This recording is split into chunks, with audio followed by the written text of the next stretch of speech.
మొన్న పసర్లపాడులో నేను వెళ్తే బీరు బాటిల్ వేశారు.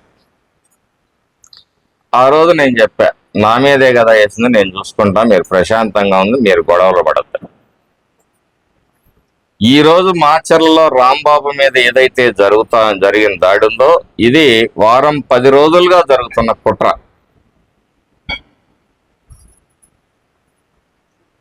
ఉపేక్షించే ప్రశ్నే లేదు. చట్టం ఏ పరిధిలో వాళ్ళకి పనిష్మెంట్ ఇవ్వాలో, బుద్ధి చెప్పాలో చెప్తుంది. నాయకులు రాష్ట్ర వ్యాప్తంగా కులాల మధ్య, మతాల మధ్య, ప్రాంతాల మధ్య చిచ్చుబెట్టి ఈ రాష్ట్రాన్ని రావణ కాష్టం చేయాలి.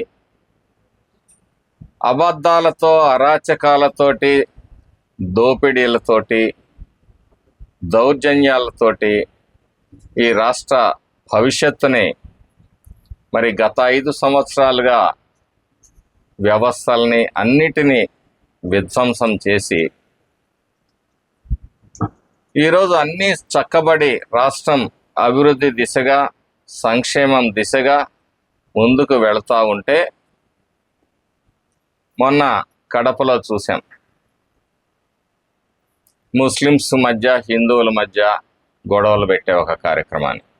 2 సంవత్సరాలు మీరు మారుతారేమోనని చెప్పేసి, మారాలనే ఆశతోటే సంయమనంగా ఉన్నాం. ఇలాంటి సంఘటనలు రిపీట్ అయితే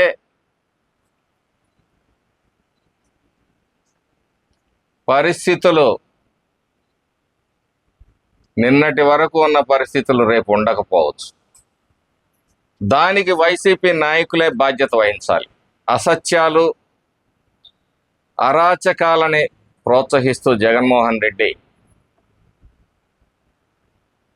ఈ రాష్ట్రాన్ని అగ్నిగుండం చేయాలని ప్రయత్నం చేస్తూ ఉన్నాడు. ఈ రోజు వరకు 2 సంవత్సరాల్లో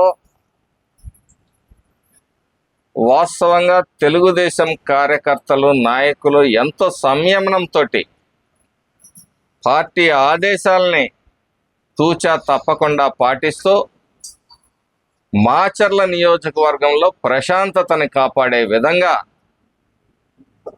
అన్నిటినీ దిగమింగుకొని పనిచేస్తూ ఉంటే రెచ్చగొట్టే కార్యక్రమాలు చేపడతా ఉన్నారు.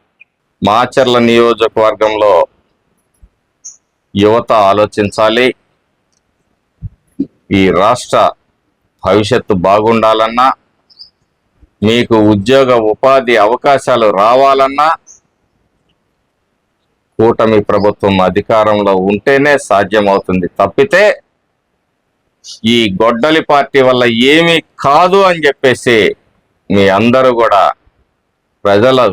మీరు తెలుసుకోవడమే కాదు, ప్రజలకు తెలియజెప్పాల్సిన అవసరం ఉంది. ఎందుకంటే మీరు చదువుకున్న విజ్ఞులు, మీకు తెలుసు వాస్తవాలన్నీ.